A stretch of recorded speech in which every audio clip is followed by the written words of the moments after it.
আমরা বিগত 2-3 দিন আগে সোশ্যাল মিডিয়ার মাধ্যমে জানিয়ে পেলাম এবং স্যারের কাছ থেকেও পরে শুনে পেলাম যে কুচবিহার পঞ্চানন বর্মা ইউনিভার্সিটি যে ভিসি আছে, এটা যেটা আমার বিশ্ব রাজবংশী উন্নয়ন মঞ্চের দীর্ঘদিনের দাবি ছিল যে কুচবিহার পঞ্চানন বর্মা ইউনিভার্সিটিতে একজন রাজবংশী ভিসি চাই।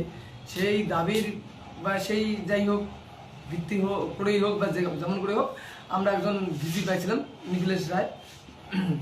নিখিলেশ স্যার যাই হোক, এর আগেও মাঝে মধ্যে বিভিন্ন রকম অভিযোগ আসছে যে এর আগেও কিছু খারাপ লোক বা কিছু লোক যে কুচবিহার পঞ্চানন বর্মা ইউনিভার্সিটিতে রাজবংশী ভিসি চাই না এরকম পোস্টারিংও করছিল এবং তাকে চক্রান্ত করে বিভিন্ন ধরনের ঘটনা ঘটছে। একটা ইউনিভার্সিটি হচ্ছে কি যেখানে পড়াশোনার একটা সুস্থ পরিবেশ থাকবে, যে শিক্ষকরা যে অধ্যাপকরা আছে তারা শিক্ষা দেবে। এইবার যদি ইউনিভার্সিটিতে দেখা যায় যে সর্বময় হেড একজন ভিসি তো হেড থাকে, সেই ভিসিকেই যদি তার অধীনস্থ মানে যারা থাকবে তার নিচে তারাই যদি ভিসিকে সম্মান না দেয় তাহলে সেইখান থেকে ছাত্রছাত্রীদের কি শিখবে? যেখানে পঞ্চানন বর্মার নামে একটা ইউনিভার্সিটি আছে, সেখানে এই শুধু একটা ইউনিভার্সিটি তো শুধু একটা ইউনিভার্সিটি না, একটা এখানে প্রত্যেকটা ছেলে মেয়ে এখান থেকে পাস আউট করছে এবং যেহেতু রায় সাহেব ঠাকুর পঞ্চানন বর্মার নামে এই ইউনিভার্সিটি, এখানে অনেক লোকের কুচবিহারের লোকের একটা ভাবাবেগ জড়িত। তো সেই জায়গাটা যখন ইউনিভার্সিটি তো নিজস্ব কিছু কারো কোনো চাওয়া পাওয়া হয়তো ব্যক্তিগত থেকে কোনো ইউনিভার্সিটিতে এরকম গন্ডগোলগুলো করে, তার সঙ্গে কিন্তু আমাদের কুচবিহারবাসী বা আমাদের উত্তরবঙ্গের আমাদের এখানে যারা আছে সবার ভাবাবেগে একটা আঘাত ঘটে এবং সর্বময় যে অভিভাবকরা তাদের বাচ্চা কাচ্চাকে পড়াশোনা করার জন্য যে ইউনিভার্সিটিতে পাঠায়, সেখানে যদি ওরা দেখে যে যে অধ্যাপকরা আছে সেখানে একজন ভিসিকেই সম্মানহানি হচ্ছে, তো এইরকম ঘটনার পর তো এটা থেকে যেখানে একটা জাতপাতমূলক ব্যাপার, আমরা এখানে কেউই কোনো রকম জাতপাত বৈষম্য চাই না, কিন্তু আমরা দীর্ঘদিন থেকে কুচবিহার পঞ্চানন বর্মা ইউনিভার্সিটিতে বিভিন্ন ছাত্রছাত্রীদের কাছ থেকে এই অভিযোগ পেয়ে আসছি যে যারা শুধু রাজবংশী হওয়ার দরুন বা এরকম হেনস্থার শিকার হতে হয়, সেই জায়গাগুলো হয়তো অনেক সময় প্রমাণ সাপেক্ষ থাকে না, কিন্তু এটা এত অতিমাত্রায় হয়ে গেছে যে যেখানে একজন ভিসি দাম পায় না তো সেখানে একজন সাধারণ ছাত্রছাত্রী তো দাম পাবে না, এটাই স্বাভাবিক মনে হয়। যে এতদিন ধরে যে অভিযোগগুলো উঠছে যে ছাত্রছাত্রীরা অনেক ক্ষেত্রেই বিভিন্ন প্রফেসররা আছে যারা তাদের পিএইচডি করার ক্ষেত্রে গাইড টিচাররা অনেক এমন ট্যালেন্টেড ছেলে মেয়ে আছে, আমি কাউকে সুযোগ করে দেওয়ার কথা বলছি না, বিভিন্ন সময় যারা যোগ্যতম আছে তারা পিএইচডিতে সুযোগ পায় না, শুধু এখানে এমএটা করে এবং এমএ তো অনেকটা এতটা কোর্স ফি, ডে শিফটে চান্স নেই, নাইট শিফটে এত টাকা পয়সা, অনেক গরিব ছেলে মেয়ে মানে মেধা থাকলেও সুযোগ পেলেও হয়তো টাকা পয়সার অভাবে করতে পারে না। আপনাদের যে প্রেস মিট করার মূল কারণটা আমরা এটাই হচ্ছে আজকে আমরা ডিএমকে এবং সিএমকে এবং গভর্নরকেও ব্যাপারটা জানালাম যাতে ভবিষ্যতে এই ধরনের ঘটনাগুলো না ঘটে।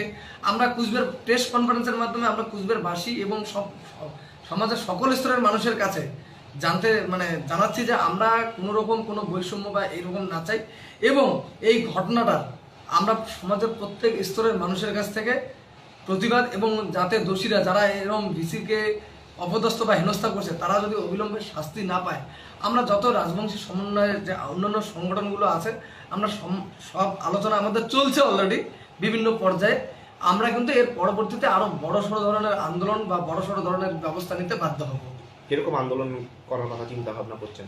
এবার এক এক জায়গায় এক এক রকম, আমরা তো অবশ্যই শান্তিপূর্ণ আন্দোলনের কথা বলবো, আমরা অবশ্যই শান্তিপূর্ণ আন্দোলন, আমরা শান্তিপূর্ণ ভাবে যে গণতান্ত্রিক দেশে গণতান্ত্রিক পন্থায় সেটা আমরা কিভাবে কি রকম আন্দোলন হবে, তবে গণতান্ত্রিক আন্দোলনই হবে, সেটা বিভিন্ন সংগঠনের সঙ্গে সবার সঙ্গে আলোচনা করে আন্দোলনের প্রস্তাবটা যাতে আরো প্রসারটা বেশি ঘটে সেই রকম ব্যবস্থা করব, যাতে আমরা প্রশাসনের কাছে চাইবো যে আমাদের জন্য আন্দোলনের বা আমাদেরকে যেন আর রাস্তায় নামতে না হয়।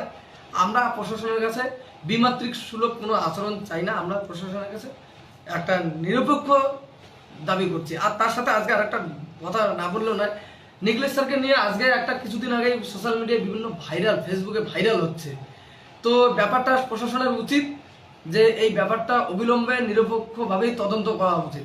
এটা আমাদের একদম চক্রান্ত মনে হচ্ছে, কারণ 2 তারিখের ঘটনা, তার পরেই কোনো সুস্থ, এটা যে রীতিমতো চক্রান্ত বা এটা যে এত জঘন্যতম চক্রান্ত। সেটা যে মানুষটার উপর এরকম ঘটনা ঘটছে, তো সে মানুষটা 2 তারিখের পরে কেউ এইভাবে চ্যাটিংয়ে এরকম কেউ কোনো কথা বলে না। এটা একদম যে করছে খুব কাঁচা হাতের, মানে কোনো কাঁচা হাতের যে এত মানসিকতা যে খারাপ, যে 2 তারিখের পরে একটা রীতিমতো একটা ফেক প্রোফাইল করে এটা রীতিমতো বোঝা যাচ্ছে। তবুও আমরা তদন্ত হওয়ার আগে বলবো না, আমরা চাই তদন্ত হয়ে যে এই ধরনের ঘটনাগুলো চক্রান্ত ঘটাচ্ছে। কিছু কিছু মানুষ তো সোশ্যাল মিডিয়া দেখে বিশ্বাস করছে না যে নিখিলেশ রায় এরকম, লোকটা এরকম। তো যদি তারপরেও যদি বলি যে তদন্ত হওয়ার আগেই বলি, যদি এরকমের ঘটনা ঘটে থাকে তাহলে তার বিরুদ্ধে স্টেপ নেবে প্রশাসন। কিন্তু আমাদের মনে হচ্ছে এটা পুরোপুরি চক্রান্ত। বর্তমানে ফেক প্রোফাইল দিয়ে একজন লোককে, একজন মানিগুণী লোককে এইভাবে হেনস্থা করাটা, এটা সমাজের কিন্তু খুব ভয়ঙ্কর একটা দিক।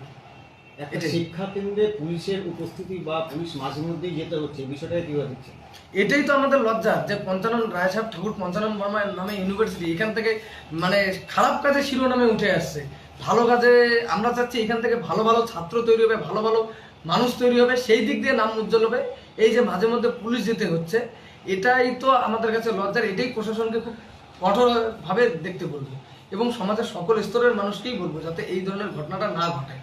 আমাদের এই ইউনিভার্সিটিটাকে উজ্জ্বল করার দায়িত্ব যে কলেজের প্রফেসররা আছে তাদেরও। কিন্তু সমাজের আরেকটা বিশেষ অংশ তারা বলছেন যে এই জাতিগত ব্যাপারটা তুলে এই গোটা জিনিসটাকে মোড়টা ঘুরিয়ে দেওয়ার চেষ্টা হয়েছে, আদতে বিষয়টা অন্য। কি বলবেন এই বিষয়ে? কোনটা অন্য? কোনোটাই তো অন্য নয়। ব্যাপারটা জাতিগতভাবেই তো বিভিন্ন ধরনের বঞ্চনা হচ্ছে, জাতিগতভাবেই তো ওনাকে হেনস্থা হতে হচ্ছে। আচ্ছা, একজন সর্বময় কর্তা ভিসিকে ঢুকতে দেওয়া হচ্ছে না কেন? সেই প্রশ্নের উত্তরটা তো সমাজের সকল স্তরের মানুষ জানতে চাইছে যে একজন ভিসি ইউনিভার্সিটিতে যেতে পারছে না। ব্যাপারটা এমন হয়নি যে বাবার জমি, বাবার বাড়ি, সেখানে বেটা বাবাকে বাড়ির থেকে বের করে দিল। তো এটা কি সমাজের পক্ষে ভালো জিনিস? এটা তো কখনোই সমাজের পক্ষে বা সমাজ এটাকে ভালোভাবে মেনে নেবে না।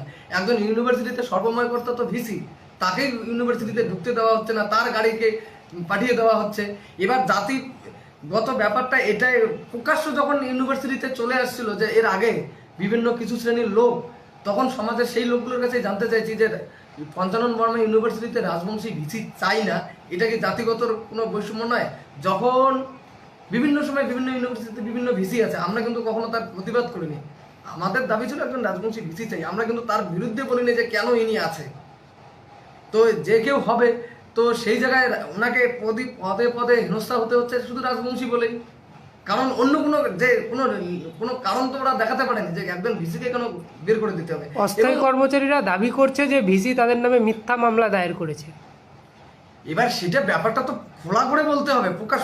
মিথ্যা মামলাটা তো কোনো ব্যাপারটাই না। একজন ভিসি তার অধীনস্থ যদি কোনো কাজ না করে ঠিকঠাক, তিনি তার মতো করে স্টেপ নেবে। সেই কোনো মিথ্যা মামলা বা অভিযোগ করলেই তো হয় না। ভিসি তো করেনি, মামলা করেনি, ভিসি ওনাকে সাসপেন্ড করেছে, বা ভিসি যেটা করছে সেটা ওনার আন্ডারে থেকে উনি করতে পারে। অস্থায়ী কর্মচারীরা মিথ্যা মামলা হলে ওরা কোর্টে লড়বে। সেই জন্য তো ওরা একজন অস্থায়ী কর্মচারীর তো কোনো অধিকার থাকে না ভিসিকে ঘর থেকে বের করে দেওয়ার, তার গাড়ির ড্রাইভারকে বাড়ির থেকে বের করে দেওয়ার। তাদের অভিযোগ তাদের বিরুদ্ধেই এই মিথ্যা মামলাটা করা হয়েছে। তাহলে সেটা ওরা কোর্টে লড়বে, অবশ্যই কোর্টে দেখা উচিত। তার জন্য তো কোর্ট আছে। ওরা গণতান্ত্রিক আন্দোলন করতে পারে, কিন্তু সেই জন্য ভিসিকে ঘরে ঢুকতে দেবে না, ভিসিকে হেনস্থা করবে, এটা তো মেনে নেওয়া যায় না। এই ঘটনার সাথে কি কোনো রাজনৈতিক চক্রান্ত থাকতে পারে বলে আপনার মনে হয়? সেটা আমরা রাজনৈতিক চক্রান্ত থাকতে পারে কিনা আমরা সেই রাজনৈতিক ব্যাপারগুলোতে যাব না। আমরা শুধু দেখতে পাচ্ছি যারা ইউনিভার্সিটিতে ভিসিকে হেনস্থা করছে তারা সমাজের কোনো শুভাকাঙ্ক্ষী মানুষ নয়। এরা সমাজের কখনো ভালো চাইতে পারে না। আপনাদের যদি কিছু থাকে। পঞ্চানন বর্মা ইউনিভার্সিটিতে গিয়েছিলেন, সেখানে দেখা করেছেন ভিসির সাথে? আমরা ভিসির সঙ্গে এখনো দেখা করিনি। আমরা ডিএম স্যারকে এবং ডিএম এর মাধ্যমে সিএমকে এবং গভর্নরকে আমাদের একটা কিছু দাবি দেওয়া। কোনো আশ্বাস পেয়েছেন? হ্যাঁ, ডিএম স্যার বললো যে ব্যাপারটা উনি দেখবেন আর কি। ডিএম। আপনার নাম, দায়িত্ব? আমার নাম পার্থ বর্মন, বিশ্ব রাজবংশী উন্নয়ন মঞ্চের সভাপতি পদে আছি, কেন্দ্রীয় কমিটির।